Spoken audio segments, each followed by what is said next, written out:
Hello and welcome to Transfermarkt TV. I'm Manuel, he's Stefan Bienkowski, and we have updated 53 players after this World Cup. Only upgrades, no downgrades. And in this video, we're going to talk about Enzo Fernandez, who has been nothing short of a revelation during this tournament. He's received a 20 million euro upgrade, which is the biggest together with Kylian Mbappe, who we talked about in a previous video. So please go check that out. But Stefan, Enzo Fernandez, what a tournament he has played. Yeah, he was outstanding for Argentina. He just kind of came across as this kind of jack of all trades. Technically, a defensive ball-winning midfielder, but at times he was playing on the left wing. At times he was playing as a playmaker. Sometimes he was even a runner off of Messi. And I think he just kind of really came into this tournament the same way that Argentina came into it. They had that initial bump against Saudi Arabia, but they really grew into it round after round. And by the time the final came along, they were just so incredibly strong, so incredibly confident of themselves that they were able to, for the most part of the game, until Mbappe had his say, really control the world champions.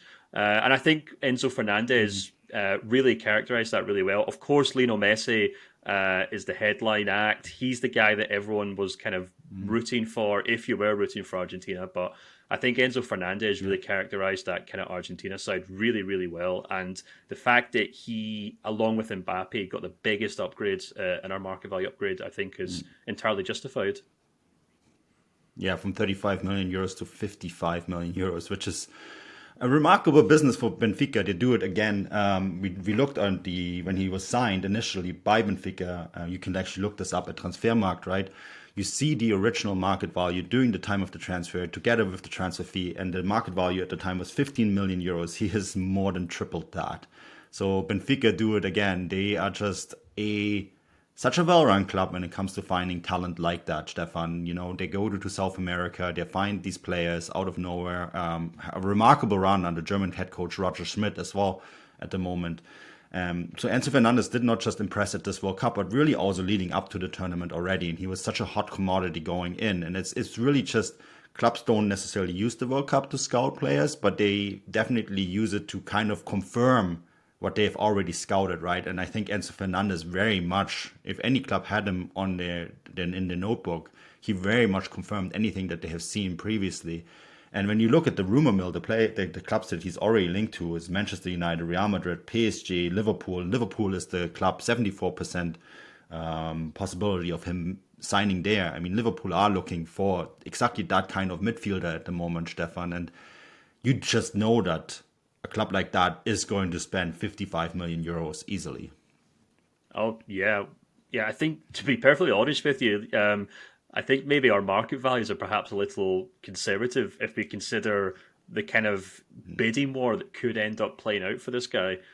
You mentioned 4 of the biggest clubs in the world are interested. And, I think obviously his performances at the World Cup play a huge part in that. But I think what also plays a large part is he's at a club in Benfica who have time after time proved, especially to Premier League clubs, that if they get a player playing well, if they develop him, if they train him well, then he moves on to England and he's usually a success. You only have to go through the biggest players that they've sold to the Premier League in recent years to see exactly that. There's obviously Ruben Diaz, Ederson, Darwin Núñez. Maybe had a slow start at Liverpool, but their fans are very happy with his return. And if you kind of look at their most their biggest departures or their most viable departures in recent years, it's not hard to foresee Fernandez making it into that top 10, perhaps, in fact, quite easily perhaps into that top 5 and really pushing the kind of 80 million that they spent on Núñez or made from Núñez, or even the 127 million they made from João Felix once upon a time. So I think, we've given him a market value of 55 million euros, but I would not be surprised if, come the summer, when the likes of Real Madrid, Liverpool, Manchester United are looking for a new player, if he goes for much more than that. And by that point, we may have upgraded his value even more. Yeah, I mean, his current exit clause at Benfica, if you want to get him right now, and I think Benfica are probably going to try to hang on to him until the summer, his exit clause is 120 million euros. I also have to add here that we are usually quite conservative in our market values. We're kind of reactionary, right? And a 20 million bump is quite a bit. So you just know that the next time the Liga Portugal update is, he will receive another bump, right?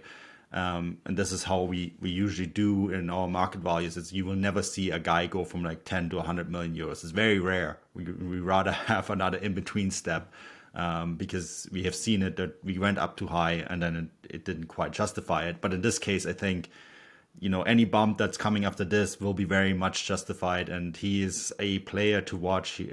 He's going to have a lot of clubs, a lot of potential to sign in many different teams, and definitely want to follow. Enzo Fernandez has been a joy to watch. I hope you enjoyed this video.